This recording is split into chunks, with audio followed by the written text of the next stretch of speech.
What's going on, guys? This is Carl with the Racerred channel. I wanted to tell you a little story, and normally I don't talk about things regarding me.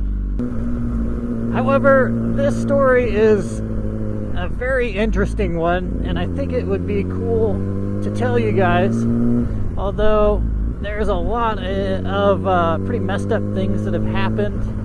I've seen a lot of pretty messed up things. So, I don't know, this one's probably parental discretion. Parental advisory. So, I worked at the Gladiator school, what they called the Gladiator school. It was a private facility, prison facility, here in Idaho. And essentially, the private company lost control of this place. And the reason they lost control of it, and a lot of people don't know this still, the state gave that facility its worst inmates. So you had all the worst inmates placed in one facility. All the problem children were there. And so I just got out of school. I just got a 2-year degree, and I was looking for, work as and something in law enforcement. I applied at a couple different places. I was interested in Caldwell PD. Didn't get hired on with them right away, so I just called it quits. And then I also applied with Weezer PD. I ended up not liking them at all, but also they didn't hire me the first time. And I applied at 3 prisons. All 3 prisons gave me job offers, so I just went with the private one, not knowing how dangerous that one was. The shifts were 12-hour shifts, and that's why I chose it, because it had 4 12s. I got overtime on that 4-day week, which was really nice. And then every other week was only a 3-day week, so I had 4 days off every other week, which was amazing. I loved it. And then to do vacation, I would just take 3 days off, and I would have an amazing vacation time. So anyways, I had applied at that place. This was right during some training for the military, so I had to juggle those two at the same time. And honestly, I was pretty stressed out at that time of my life. I was having a hard time even paying my bills, much less juggle 2 very dangerous jobs. And I've never been the type that really I don't like telling people what to do. It's just not in my nature, for one, and it's against how I believe, for 2. So I really don't enjoy it, but I can do it if I have to.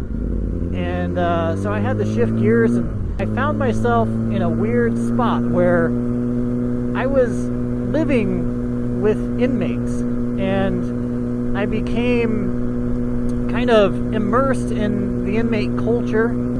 The units that I was over, which were the most dangerous units in the facility because I was in really good shape, all the people who were in good shape got placed into the gang-heavy units. And so I had a good friend of mine, Officer Weichel, who was in the unit next door, and we got placed on the emergency response team every day. It was just him and I and a couple other officers. We were extremely short-handed. Everybody that went there would quit right when they started. They were having pizza parties, and they were giving us free food non-stop to try to keep us. The sergeant interviewed me and asked me what they could do, and I said, more officers. That's what we need. Do you want to keep officers? You need to hire many more officers. Whatever that takes. And they said, well, that's kind of off the table. I mean, we were doing what we can, but he's like, is there anything else that we can do? And I was like, I don't know, man. You can stop giving us inmates from hell. And so there were times at that facility, because it was inmate run, and I guess I'll just give you an idea what life was like in my unit, because I was pretty much as an equal with the inmates. I was friendly to them, they were friendly to me.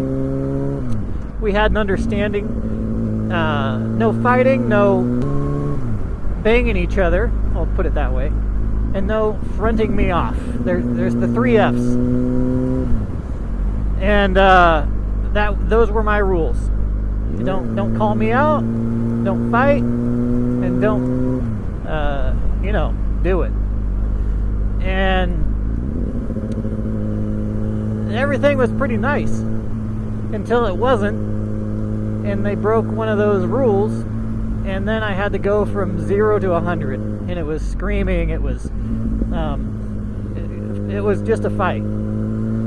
And unfortunately, in that facility, there was somebody breaking one of those rules almost all day, every day. It was brutal, especially being on the ERT team, or the emergency response team. It was constant. So what not many people will tell you is that if you work in prison, things are gonna happen there that are equivalent to watching a horror movie, but in real life. And it's gonna happen a lot. And in some facilities, it's more so than others. That first facility was known as the most dangerous facility in the United States, and they called it Gladiator School because officers, it was policy for them to gather at the unit door, and they couldn't go in during a fight until they had a certain number of officers to respond, and I'm not sure how many officers that was. So you would see on the security camera these officers just standing there watching fights. People, inmates got killed because of this. Unfortunately, the officers couldn't go in, so it kind of gave this image that the officers were betting on fights, and so these inmates were just in there killing each other while the officers were betting, and that's not what was happening at all. That's just a made up story, but it got the nickname Gladiator School because fights were very, very common. So when I showed up to the facility, that rule was gone. One officer showed up, you had to go in by yourself. Like I said, they put me on the emergency response team, and I was in ABC and JKL units, which were the units of the Aryan Knights and the Southside gangs. And so I was in pretty deep. I was getting a lot of action, and I didn't want it. I had new officers coming in. We would train, and they were Billy Badass, and they would ask me, I just want to be. Where can I go where the action is? I just want the action. I'm like, you can have all of it you want. I'll be up in the control unit anytime. You come over, relieve me. I'll go up there. I don't want any more. A couple months later, after that dude said that, we were walking out, and he was in tears and just completely stressed out. I've never liked the tough guy attitude. I've never liked that whole, just hardcore, I'm going to be hardcore kind of attitude, and it's hard for me to stay away from it. I even reject it in the military. I reject that kind of demeanor. I try my best to, at least. I catch myself sometimes being fake like that, and I have to come out of it. I have to snap out of it, because everything I've done my whole life is paramilitary. It's either military or paramilitary. So I have to think about it sometimes to not be military-like. We had responses nonstop, and I'll tell you about one day of responses that I did. I showed up to work. I got a response on the radio on my way into my unit. I opened the break room door, which was our counselor's office. I slid my lunchbox in there. I headed out to my first response, which only left one officer in my units, we had 3 units. And that officer came out to the foyer area and had to watch over all 3 units by himself. So if anything happened, we were doubly screwed. Anyway, the first response was a medical one, fairly easy, but we had a building called the Pie Building. And that was, I don't know exactly how far away, but probably about a quarter mile, if I remember right. It was a long run. So my first response was out there from inside the facility, so I had to run there. I showed up like, it was me and my buddy. We were always on the response team, so it was me and him. And I was there first. I got there like probably 5 minutes before him, and then he got there, and it was both of us. And we were alone for a long time. Nobody could run. I mean, in corrections, it's not exactly known for people who were really fit. So my buddy and I were like it. So we got out there, and we showed up, and this inmate is in a coma state, and he's slobbering everywhere. And so me and my friend, we were standing there figuring out what to do. We're like, well, what do we even do? I mean, it was just me, him, and then the officer who had called the response. So my friend and I decided to get him onto this gurney once medical shows up, and we're wrestling this dude, and he's huge. He's really heavy, and I could not get him. I was like, what is going on with this guy? I can't get him on the gurney, man. I was so covered in his sweat and his slobber. He had fat rolls like all over the place. I couldn't get any leverage because my hands were squishing into him. Like I was hurting him for sure because I was leveraging him in such an awkward way. The medical people finally looked up his file, and they found that he had issues with diabetes, and his legs wouldn't straighten, and that's why my friend and I couldn't get him on the gurney, because his legs were fused at a bending. They were bent and they were fused that way. So we had to put him in a wheelchair instead, which we finally wrestled him onto that. Got him down to medical. They put some special stuff in his mouth, some basically liquid sugar. In this facility, I was trusted and I was liked. It was like being part of a football team. I felt like I was an essential part of the team. They knew what I was good at. I was good at doing. I wasn't really good at saying, which is funny because I say so much on this channel, but like really, I'm not good. I can't talk my way out of a wet paper bag. I'm just not that great at diffusing conflict, really, but I'm good at the response stuff. That's what I did, and I was doing it constantly. So after we had gotten that guy down to medical, he started coming back to life, and I was like, well, that's cool. Crisis averted. He's not dead. But before I headed to my unit, another response was called. It was a staff assault in the counselor's area in I can't remember what the unit was called. But anyways, I ended up showing up. I ran there with extra intensity because it's staff related, and I got there, and this inmate and the counselor and one officer were kind of pinned awkwardly against a desk. The inmate had attacked the counselor. This inmate was probably 140 pounds, 150 pounds, really small, wiry guy. And he was going crazy. And so I ran over there. We all threw him on the ground.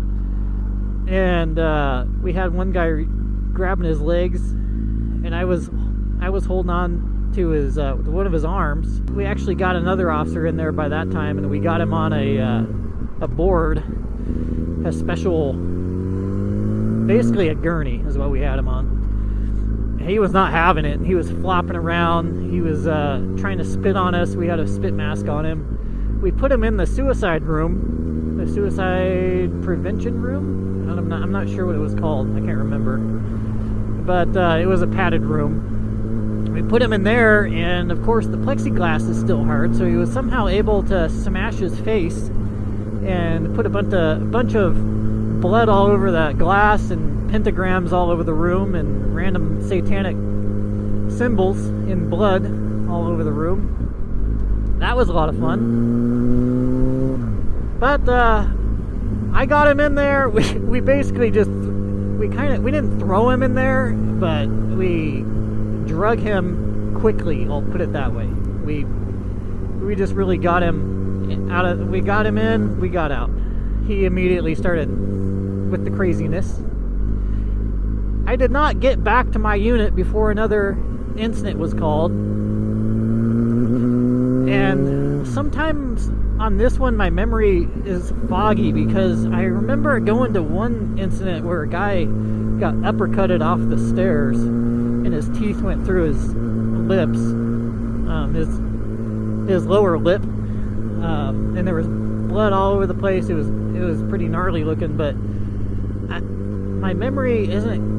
It kind of mixes these two incidents together, but this one that I'm responding to now was an incident where two gangs were in the hole, basically, and in the hole they still get allowed some free time, and we had them in groups of 6 people who get along well. We'd have them in groups of 6, and they would go out. They would recreate together, play basketball or whatever for an hour, and then come back in. The control unit officer accidentally opened the gate between 2 of these groups of 6, and they were competing gangs. So the fight was on. 12 people were fighting, and I show up, and the air is saturated in oleoresin capsicum spray, or OC pepper spray, which is some of the most gnarly stuff you'll ever experience. I carried a Mark 9. I preferred the mist spray because you'd choke on it. And if I could get you to choke on it, you can't do a whole lot. So the liquid sprays would hurt, but they wouldn't start coughing, and the mist really took people out. But so anyways, that mist was just in the air when I showed up. It was thick in there. My eyes were burning and watering. I was starting to choke, and there were inmates running around. There was blood all over them. And immediately, so the rec officer starts putting them in the showers, and I start screaming at random ones to get them in the showers. And I wanted to sort out which ones would get along in there, because remember, there's 2 opposing gangs. So we start getting these guys locked into showers, and that's how we separated them out. And eventually we did. We got them all separated, and there's a bunch of them injured. A bunch of them got sprayed. I never did spray a single one of them. I just yelled at them, and they actually listened to me. That was the final incident for that day. And remember, all these incidents are one day. These happened during one single shift. And so after we got everybody locked up in these showers and everything, and we started getting them cleaned off, they put me in charge of the camera, which was a mistake because I didn't know how to work that stupid thing. I don't know why I didn't. I am totally fine with cameras, but it didn't record. So I was in charge of recording the incident, and I didn't record probably about 2/3 of it. And again, I felt that they always had my back. They never messed with me, really. As long as I was trying and I was showing up and helping with these incidents, I felt that I was okay. Like, I wasn't going to get fired over something completely stupid. And that was not the case later on in my career at a different facility. I always felt more stressed there because of a lack of cohesion. But regardless, that was the end of the day. I mean, I got done with recording that incident. That was it. was it for the day. I headed home. That was 12 hours. And I've had lots and lots of experiences like that.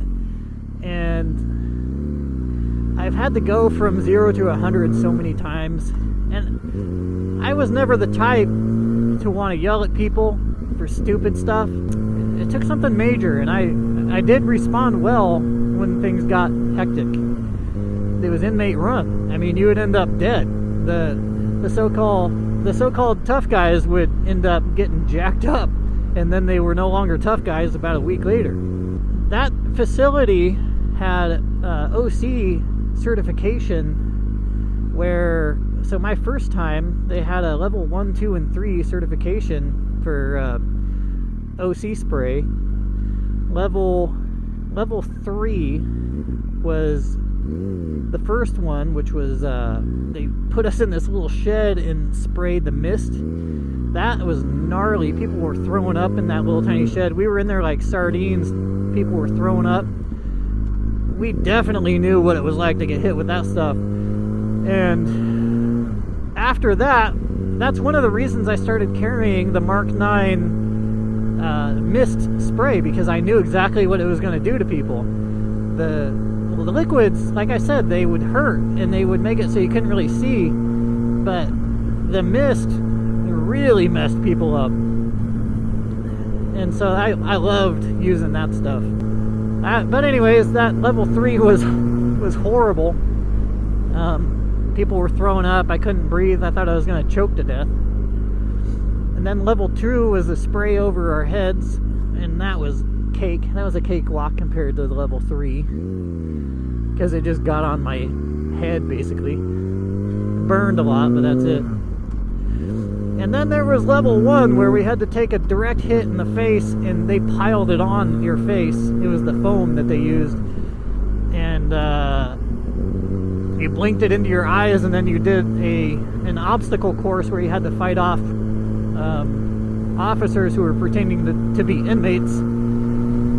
And I remember our sergeant, he was in a lot of the responses that I was called to. This guy loved this job. He loved getting sprayed with this horrible spray. Some people don't get affected by it.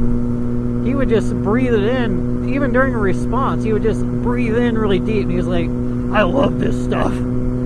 He was crazy. But he would always yell at me during training to get in the fight. And that was his thing. Get in the fight. And he would always get you motivated, but he was a character. But it was a brutal time. The OC spray is no joke. It was one of the most painful experiences of my life. I think that's the only time I've ever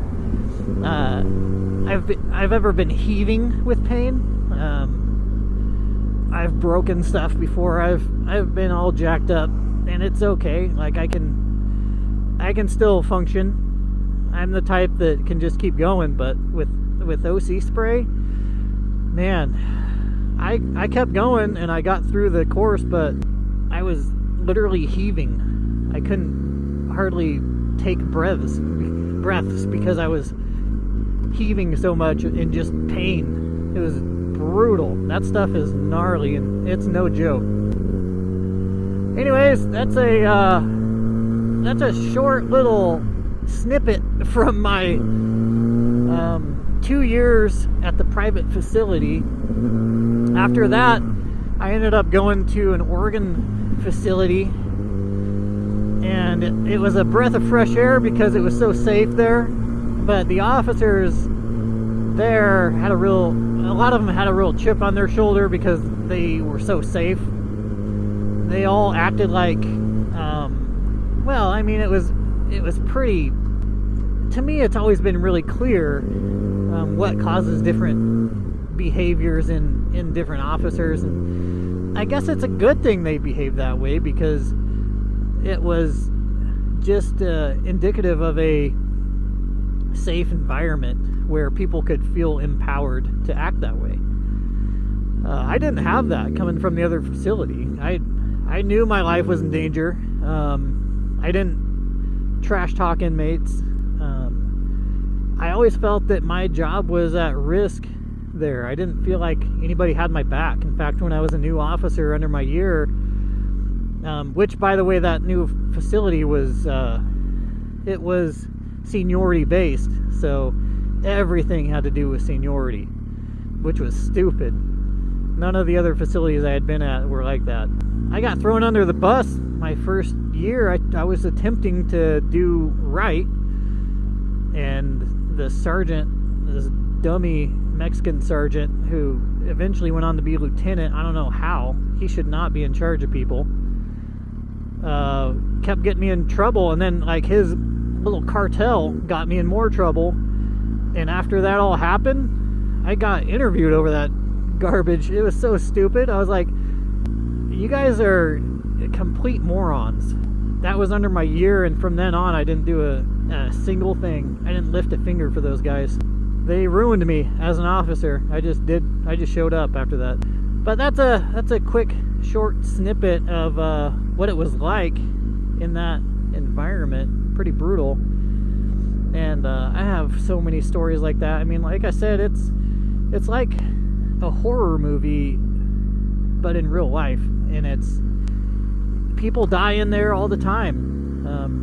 I've been around a lot of it. People do die in there. It doesn't even hit the news because it just happens all the time. I'd say a couple times a year probably. People were mostly just severely injured though, somehow. I mean, I saw guys just split open. Others, there's this one guy that got shanked a whole bunch of times and just held down, and they kept stabbing him in the neck. And there was so much blood on that one, we thought for sure he was dead. But he got life flighted off and he survived. So you can survive a lot. There was just a lot of brutality and a lot of gruesome acts of violence. And anyways, I decided this just to tell that story, and I think it's a really, man, it's adds a little flavor. Adds a little flavor to life, that's for sure. Hope you enjoyed the story, guys. Catch you on the next one. Peace. Alright guys, I just wanted to thank my Patreon supporters. That would be Lance Darnell, Jim Jolson Jr., Kurt Kinghorn, Daniel Roush, Brian Thomason, Wade James, Moto Creek, Nathan Young, Jason Froling. I appreciate each and every one of you guys. Thank you.